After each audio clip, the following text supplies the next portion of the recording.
দেশের পথে সকল দর্শক বন্ধুকে স্বাগত জানাচ্ছি আজকের ব্র্যান্ড নিউ এপিসোডে। আজ আমরা দেখব দেশের সাংস্কৃতিক রাজধানী কুষ্টিয়া। আমরা এখন চলেছি কুষ্টিয়ার ঝাউদিয়ার গায়েবী মসজিদ দেখতে।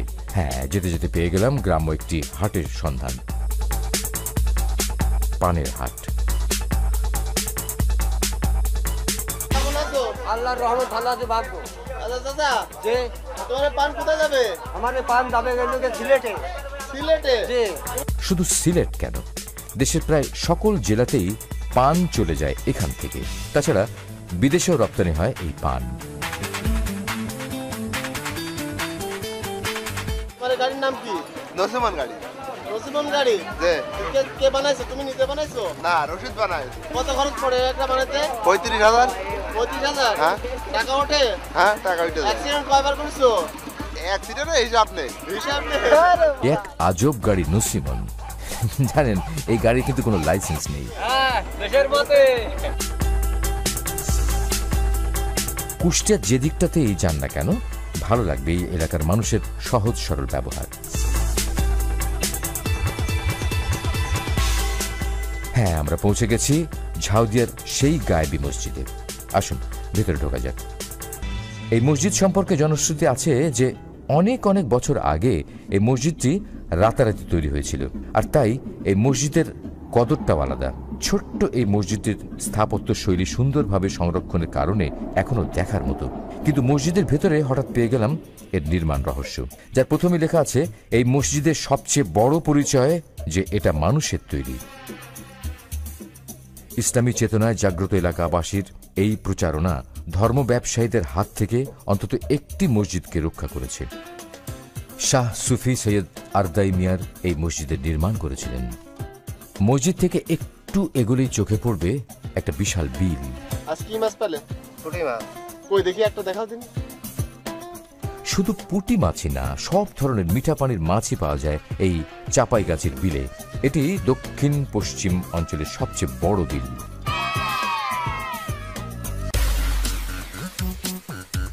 দর্শক বন্ধুরা, এবার আপনাদেরকে ঘুরিয়ে নিয়ে আসি ইসলামিক ইউনিভার্সিটি। যারা ইতিমধ্যে ইসলামিক ইউনিভার্সিটি দেখেছেন তারা স্মৃতির মন্থন করুন, আর যারা দেখেননি তারা দেখে নিন এক নজরে। আর আমি এই ফাঁকে আসুন একটু ভূগোল পড়ে আপনাদের। কুষ্টিয়া জেলার নামকরণে তেমন কোনো ঐতিহাসিক ব্যাখ্যা নেই, তবে অনেকের মতে কুষ্ঠা মানে পাট, যা থেকে কুষ্টিয়া নাম এসেছে। এই জেলায় থানা হচ্ছে 6টি, ইউনিয়ন আছে 59টি। কুষ্টিয়ার উত্তরে রাজশাহী, নাটোর, পাবনা, দক্ষিণে ঝিনাইদহ, চুয়াডাঙ্গা ও মেহেরপুর, পূবে রাজবাড়ী এবং পশ্চিমে ভারতের পশ্চিমবঙ্গ রাজ্য। এর আয়তন 1621 বর্গ কিলোমিটার, জনসংখ্যা প্রায় 22 লাখ। গড়াই, কুমার এবং কালীগঙ্গা এ জেলার 3টি নদী। শিক্ষিতের হার 50%-এর বেশি।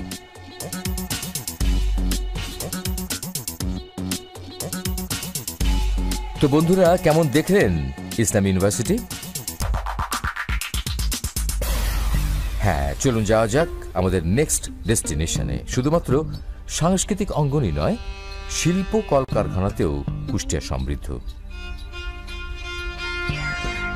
বাংলাদেশ বিখ্যাত, জগৎ বিখ্যাত তার বিআরবি কেবলস ইন্ডাস্ট্রিজ লিমিটেড। চলেছি রেইন উইকেন্ড জগেশ্বর লোহালক্কর কারখানায়। এর ভেতরের প্রকৃতির অনুপম সৌন্দর্য দেখতে। কুষ্টিয়া জেলার ভেতর দিয়ে বয়ে গেছে গড়াই নদী। বর্ষায় উত্তাল গড়াই নদী যেন কুষ্টিয়া শহরের কোনো ক্ষতি করতে না পারে, তার জন্য রয়েছে 3টি শহর রক্ষা বাঁধ। আর এই 3টি বাঁধ যেন কুষ্টিয়া শহরের ফুসফুস। শহরের দম বন্ধ করা পরিবেশ থেকে খানিকটা মুক্তি পেতে সময় পেলেই শহরবাসী ছুটে আসেন একটু স্বস্তির নিঃশ্বাস ফেলতে। স্বাধীনতা যুদ্ধের সূতিকাগার বৃহত্তর কুষ্টিয়া, তাই বিজয় উল্লাস ভাস্কর্যটি দাঁড়িয়ে আছে কুষ্টিয়া পৌরসভা চত্বরে। ও হ্যাঁ, ভালো কথা, এটা কিন্তু কুষ্টিয়া পৌরসভা। কুষ্টিয়া পৌরসভা দেখলেন, এটা তার পুকুর। আর এই পুকুর নিয়ে অনেক গল্প আছে, তো কোনোদিন দেখিনি। এবারে দেশের পথে ক্যামেরা ছুটে চলেছে গড়াই নদীর ওপারে হরিপুরে। এখনো এখানে খেয়া নৌকোতে নদী পারাপার হয়ে থাকে, তবে ইঞ্জিন চালিত। হরিপুরের ম্যাক্সিমাম মানুষই ব্যবসায়ী, শ্রমজীবী। প্রতিদিনই তারা ভোরবেলা নদী পার হয়ে কুষ্টিয়া শহরে আসে এবং দৈনন্দিন কাজ শেষে আবার সন্ধ্যায় নদী পার হয়ে হরিপুরে ফিরে যায়।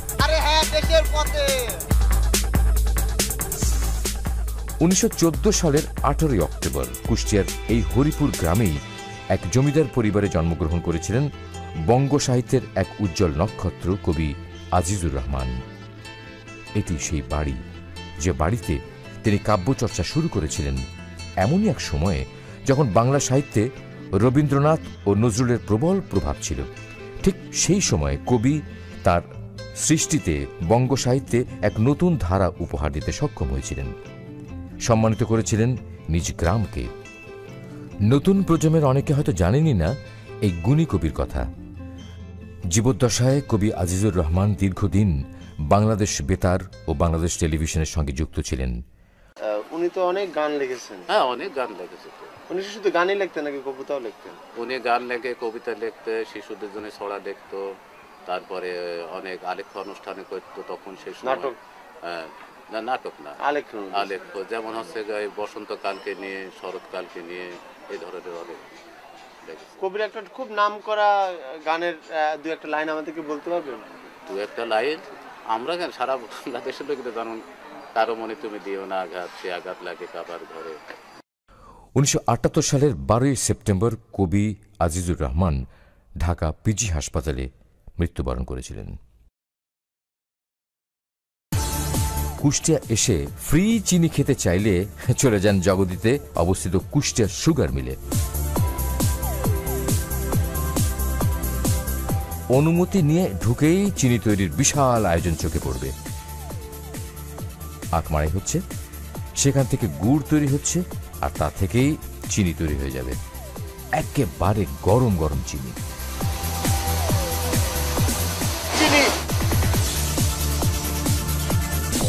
দেশের পদে কি দিয়ে বানান তুলে খাজা? চিনি দিয়ে। প্রথমে গরম কড়াইয়ে চিনি দিন, তারপর তাতে মেশান দুধ। ভালোভাবে ফুটে গেলে তা ঢেলে দিন এমনই একটি সমান জায়গায়। তারপর সেখান থেকে গরম চিনির কাইটাকে তুলে নিয়ে এভাবে হাত দিয়ে টানাটানি শুরু করুন।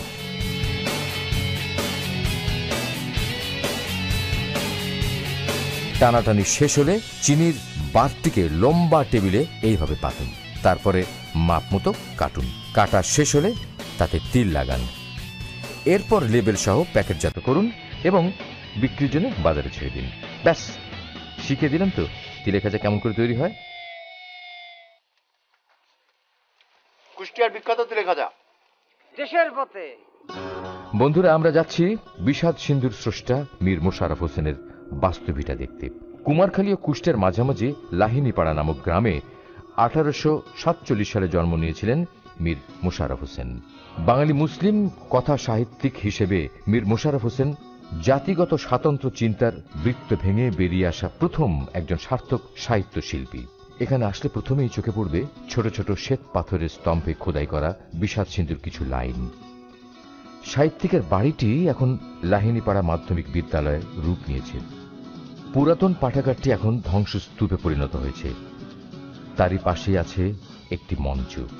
তবে এখানে একটা নতুন লাইব্রেরি গড়ে উঠেছে, যেখানে মীর মোশাররফ হোসেনের কিছু বই এবং ছবি সংরক্ষিত রয়েছে। পাশে আছে তার ব্যবহৃত একটি স্বচ্ছ টলটলে পানির পাতকুয়া।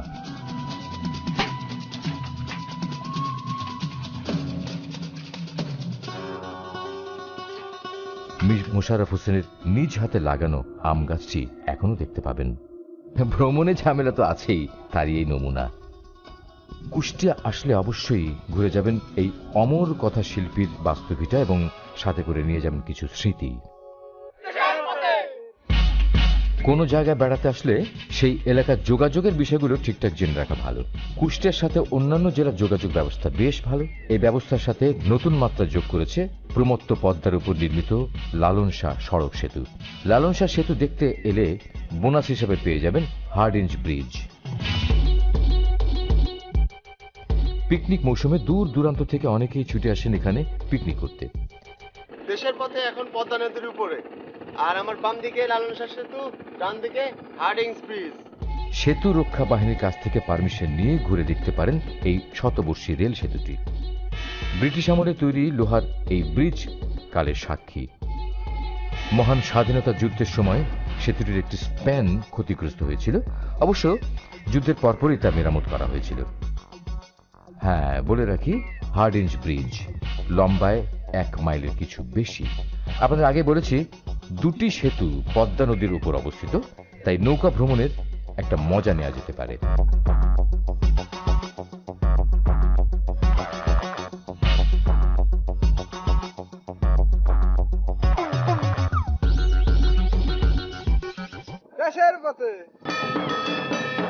বাংলাদেশ লাঠিয়াল বাহিনীর কেন্দ্রীয় সদর দপ্তর কুষ্টিয়ায়। লাঠি খেলা বাঙালির ঐতিহ্য। স্বাধীনতা যুদ্ধে এই অঞ্চলের লাঠিয়ালরা বেশ বড় ধরনের ভূমিকা রেখেছিল। মরহুম সিরাজুল হক চৌধুরী ওস্তাদ ভাইয়ের স্বপ্নে লালিত বাংলার ঐতিহ্য লাঠিয়াল বাহিনীর লাঠি খেলার কসরত উপভোগ করুন।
দেশের পথের টিম এখন ছুটে চলেছে কুষ্টিয়ার মাসুদ রুমি সেতু হয়ে শিলাইদহ, রবীন্দ্রনাথের কুঠিবাড়ির উদ্দেশ্যে।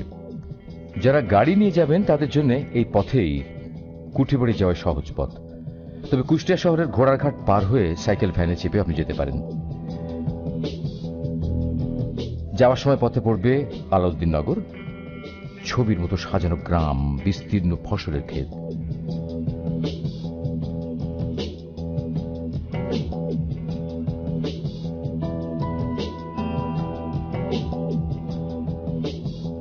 দেশের পথে এখন শিলাইদহের রবি ঠাকুরের কুঠিবাড়িতে, আপনারা দেখুন। হ্যাঁ, কুঠিবাড়ি, বিশ্বকবি রবীন্দ্রনাথের কুঠিবাড়ি। এখানে আসলেই দেখা হয়ে যাবে রবি ঠাকুরের সঙ্গে। চলুন আমরা দেখা করে আসি। শিলাইদহের কুঠিবাড়িটা, এখানে সংরক্ষিত রয়েছে তার ব্যবহৃত অনেক কিছু, অনেক স্মৃতি।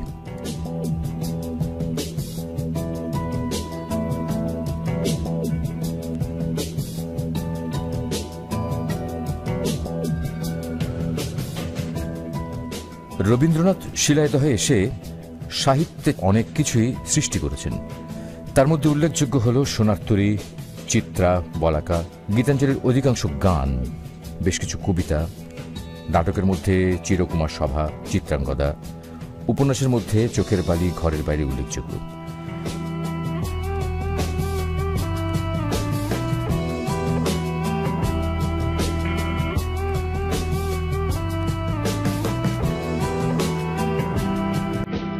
ঘুরে ঘুরে দিন পার করে দিতে পারেন সামনের লনে, পাশের বাগানে, দোতলার বারান্দা কিংবা বকুলতলা সেই পুকুর ঘাটে।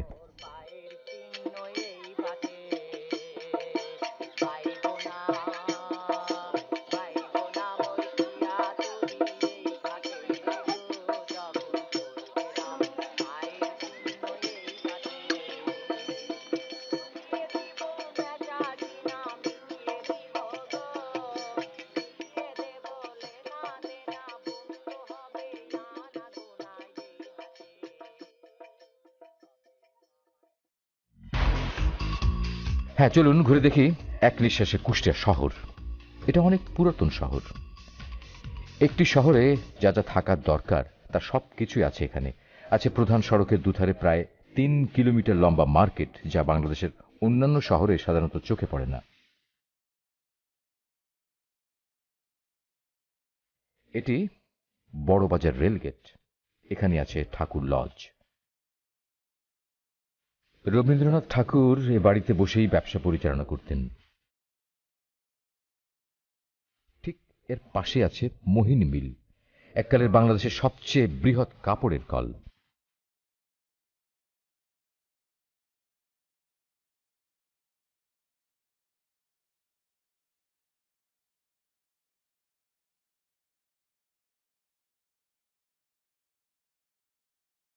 কুষ্টিয়া শহর ঘুরে সময় নষ্ট করতে আপনার মজাই লাগবে। দেশের পথে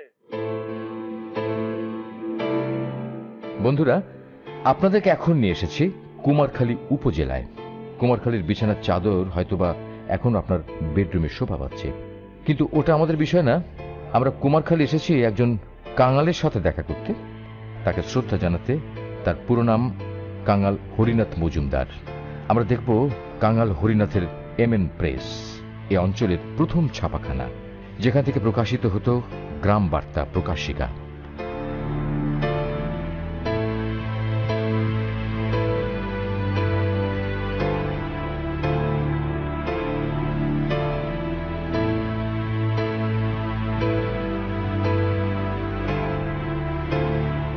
কাঙাল হরিনাথ 1833 সালে জন্মগ্রহণ করেন এই বাড়িতে, আর এই তালাবদ্ধ ঘরটিতে আছে তার ছাপাখানা।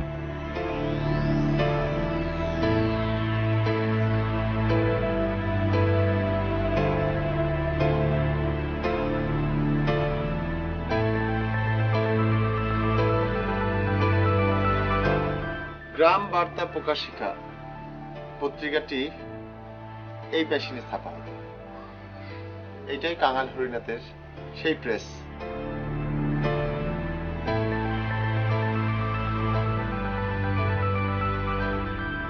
এমএন প্রেস দেখে মনে হলো ইতিহাস দেখতে বোধহয় এমনই হয়, ভাঙাচোরা, নোনা ধরা ইত্যাদি ইত্যাদি। দেওয়ালের শ্যাওলা, ছাদ নেই, ভাবতেই অবাক লাগে এখানে একসময় ছাপা হয়েছে গ্রাম বার্তা প্রকাশিকা, যা দিয়ে কাঙাল হরিনাথ সমাজকে নাড়িয়ে দিয়েছিলেন। এবং সেই সময় কিন্তু বাংলা কোনো সংবাদপত্র ছিল না, এক ছিল ওই সংবাদ প্রভাকর আর এক ছিল গ্রাম বার্তা। এবং সেই সময়কার সংবাদ প্রভাকর কোথায় ছিল? কলকাতায়। আর বাংলাদেশের প্রথম পত্রিকা বলতে গেলে গ্রাম বার্তা প্রকাশিকা। তো তখন ওই ঢাকা প্রকাশও প্রকাশ হয়নি। আমরা যে ঢাকা প্রকাশকে প্রথম পত্রিকা বলি না, ওটা তখন প্রকাশ হয়নি।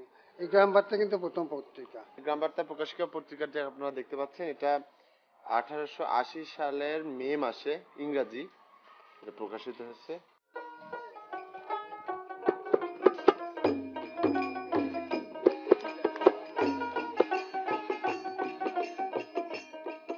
বাউল সাধক লালন শাহ ভাবজগতের গানের রাজা, বাংলার বাউলের শিরোমণি। সাইজিকে দেখতে হলে আসতে হবে কুষ্টিয়ার ছিউড়িয়ার এইখানে, তার মাজারে। এখানে শুয়ে আছেন বাউল সম্রাট ফকির লালন শাহ। তার মাজার ঘিরে আছে তার মুরিদ সাগরেদ বাউলের সমাধি।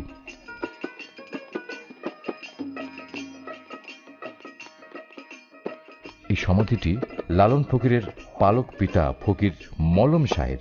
সাইজি সম্পর্কে জানতে চাইলাম এই মাজারের প্রধান খাদেমের কাছে। এই পাশের বাড়িতে আপনার এক ভদ্রলোক ছিলেন মৌলানা মলম শাহ, তার নিঃসন্তান। সে ফজরের নামাজগুলোতে ভোরে নদীর ধারে বেড়াতে জায়গায় দেখে যে কোথা থেকে একটা ছেলে বসন্ত রোগ নিয়ে পানিতে ভেসে এসে আসে মৃত অবস্থায়। তখন বলি উনি কি মারা গেছে নাকি, তো ঠিক নাই। তো উনি নিকটের জায়গায় দেখে যে না, মারা যায়নি, মলম শাহ নিঃসন্তান। তাই নদীর থেকে উঠে এসে বাড়িতে প্রতিপালন করেন।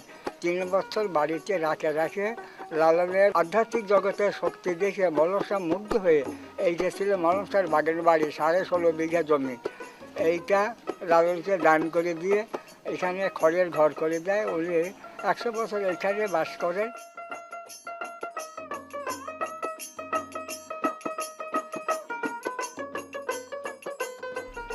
মাজার প্রাঙ্গণে লালন শাহর একটা জাদুঘর আছে, আরও আছে নবনির্মিত একাডেমিক ভবন ও অডিটোরিয়াম। এই পৃথিবীতে কিছু মানুষ আছেন যারা ইতিহাসের পাতায় নাম লেখান, আর কিছু কিছু মানুষ যারা ইতিহাস করেন। লালন ফকির তাদেরই একজন।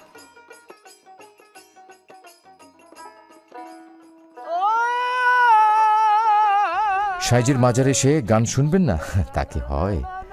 আপনারা সাইজের একটা গান শুনুন, আর এই ফাঁকে আমাকে বিদায় দিন। ও রসিক সুজন ভাইরে দুইজন বসে আছো কোন আসে, ও তোদের বাড়ি অতীতে দুই ছেলে আর এক মেয়ে।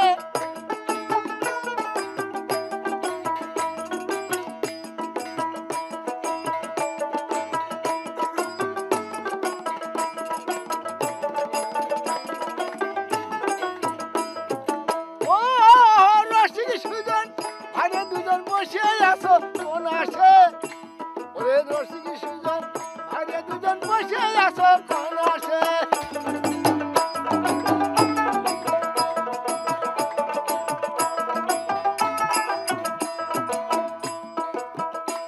আর ভবের পাড়ার সতী ছিল, ওরে বিপাক এসে মারা গেল, ও মরণ পেটে কর্ম হলো, এই ছিল তার কপাল।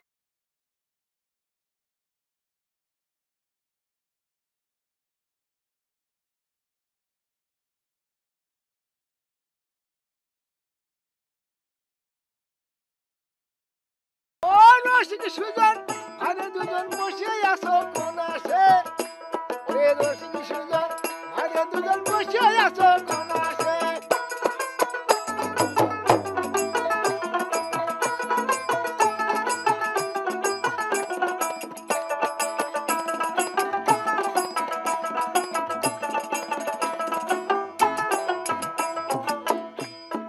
আর মরা যখন কব্বরে নেয়, ওরে তিনটি সন্তান তার যখন হয়, ও মরা যখন কব্বরে নেয়, ওরে তিনটি সন্তান তার তখন হয়, তারা তিনজনা তিন দেশে গেল মরার আর ফেলে থুয়ে।